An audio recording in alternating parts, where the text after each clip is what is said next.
Hello and welcome back everyone. Here is the list of selected topics of mathematics required for competitive programming. First is about number theory. In number theory, most frequently asked questions are from modular arithmetic, finding GCD, LCM, and for figuring out the GCD, Euclid's algorithm is there. Extended Euclid's algorithm is also there. And then there is to identify the prime number, whether the given number is prime or not. And for the generation of prime number from the range of numbers. For that, sieve of Eratosthenes algorithm is present. These all topics will be discussed in detail in the later videos. And also finding the factorial of a number, of a big number, large number. And there are also other topics which is considered to be a slightly advanced topic, like there is Chinese remainder theorem, which is similar to extended Euclid's algorithm only, but it's a variation of extended Euclid's algorithm, and it's a slightly difficult topic, and the frequency of question asked in that topic is also less. Other section is combinatorics question. This question finds application by many questions, like Fibonacci numbers are there, Catalan number is there, Lucas theorem is present, which is improved version of finding Catalan's number. This combinatorics topic finds application in dynamic programming, and this can be identified by the statement or the words, like find the number of ways or count the number of ways of. These are the few keywords which will help us to identify the problem type for the combinatorics section. And other are the matricized determinant. For that, the property of this needs to be cleared, and also this will find much application in dynamic programming. This all will be covered in the later sections. And also there is section for game theory. Generally the question asked are related to names game and min-max problem, and very frequently questions will be regarding two-player game. These are generally two-player games, like finding min-max, names game. These are generally two-player games, but names can be extended for more than two-player as well. That all will be covered in greater detail in later videos. These are the topics. Also, topics related to probability, where the questions are very frequent and the probability, and this is also a slightly advanced topic. Concept wise it is easier, but while solving the problem it is advanced topic. So one can say that implementation wise it is advanced. Here the modular arithmetic will be discussed, which is an important topic while solving any problem which involves very large number.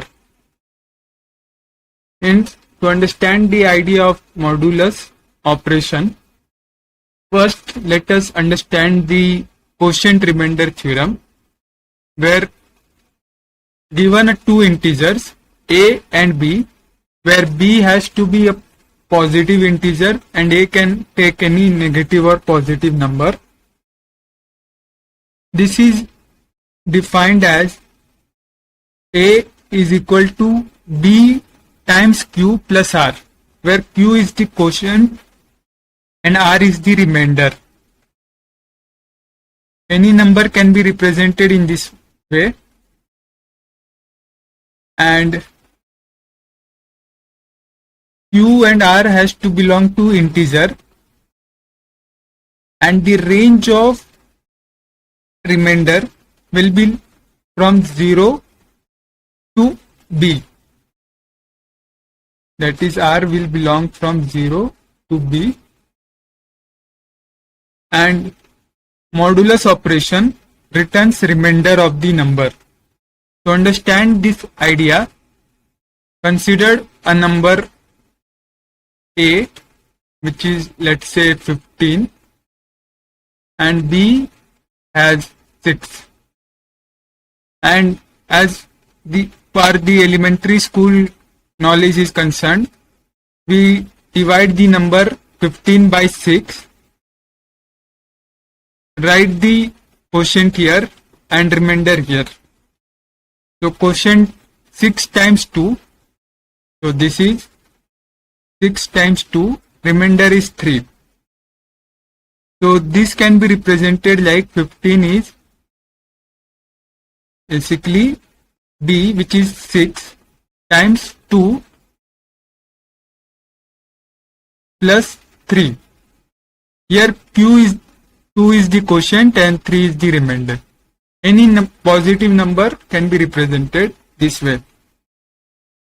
And as far as this is concerned, modulus operation will only work for integers. There are modulus operation for floating point number and negative number also, which will be covered in greater detail if there is more comment on that in the further lectures. But as far as this is concerned, this will be only dealt with integer numbers, right? And here the modulus, it can be represented like a is equivalent of saying or congruent of saying mod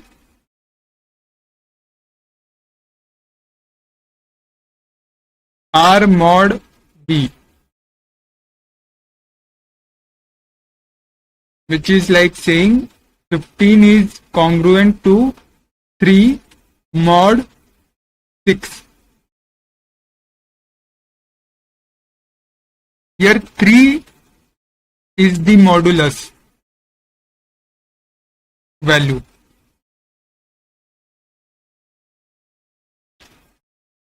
And here this mod is basically a mathematical notation, but in programming point of view, this is represented by a percentage.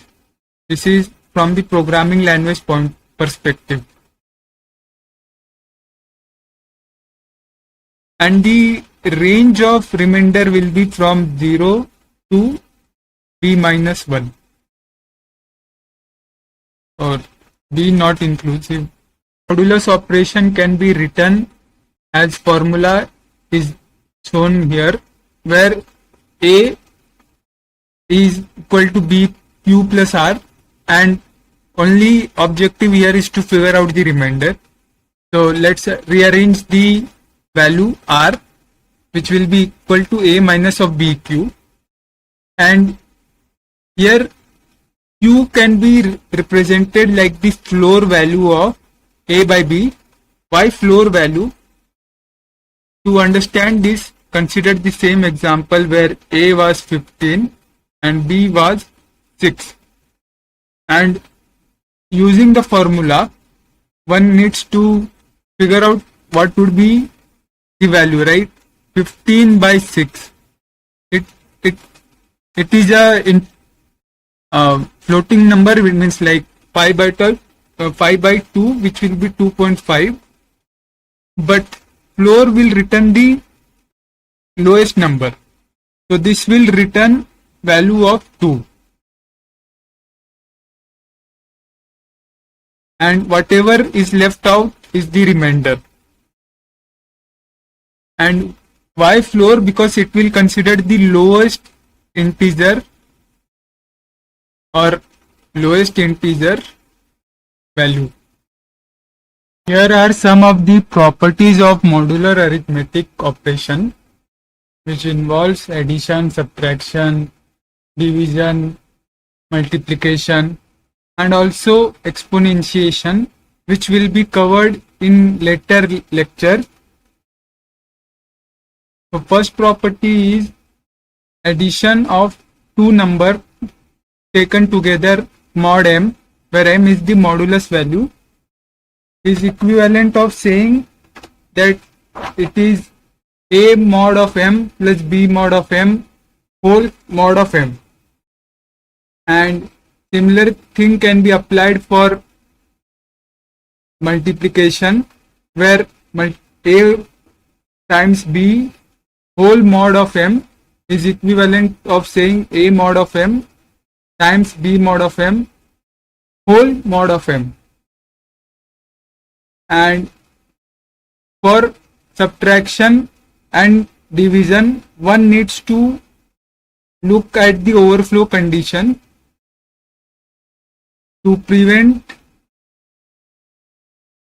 overflow, m has been added, otherwise it is similar to addition. Just to prevent overflow condition, plus m has been added and whole mod of m. But in case of division, if one is thinking that this will be represented like a mod of m times b mod of m whole mod of m, then this is completely wrong. This is not the way division works on modulus. So it is basically a times of b inverse whole mod of m. The modulus operation working on addition, let us understand the proof of why individual mod is equivalent of whole mod of m. For that, let us represent a by saying that it is r1 times of m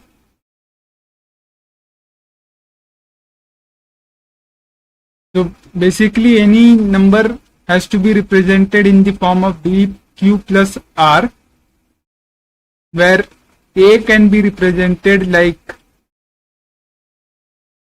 r1 is the remainder. Let us assume that r1 is the remainder obtained, and p is the value for which it is some quotient is obtained. P and q is equal to quotient belonging to integer. So this is equivalent of saying a is equivalent of p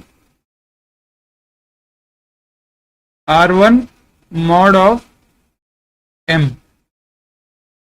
Similar representation can be worked out for p as well, which can be represented like r2 mod of m, and this can be written like a minus of r1 equal to p of m, and this can be written like b minus of r2 equivalent of q of m, where q is the quotient obtained on dividing b.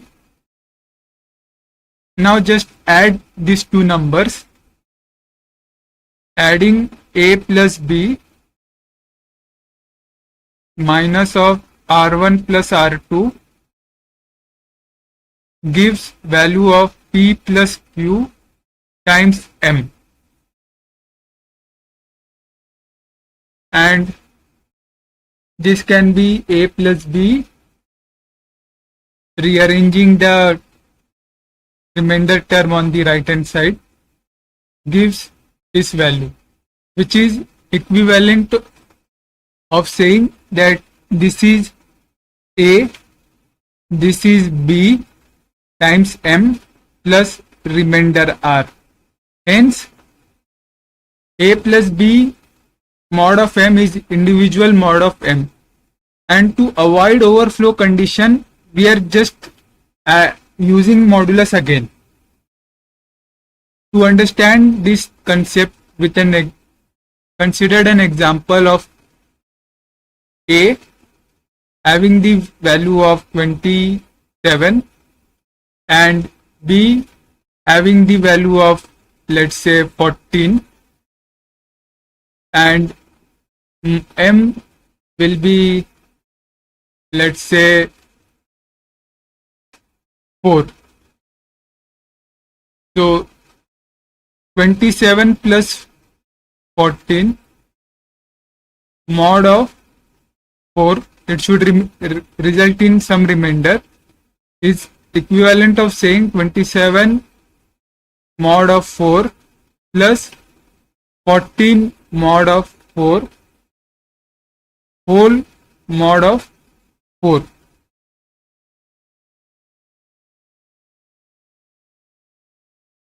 Which is equivalent of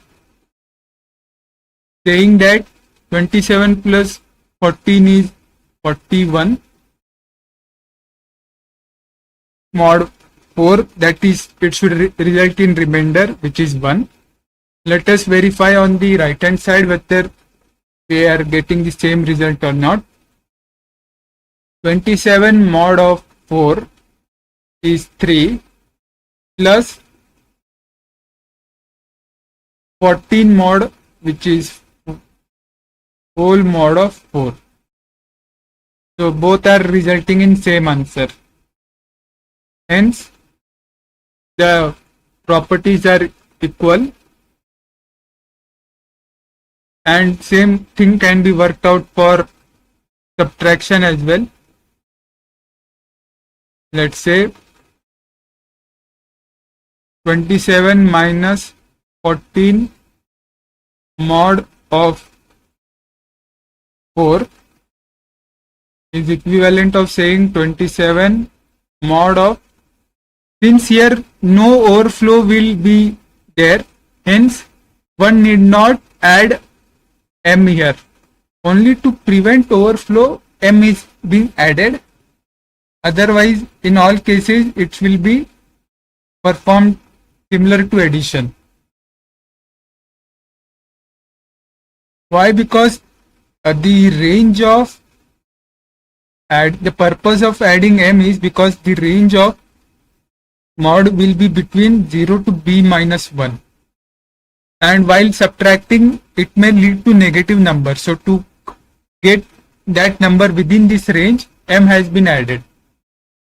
Only to handle that case. So this becomes 13 mod 4, which is 1. And here 3 minus of 2 mod 4.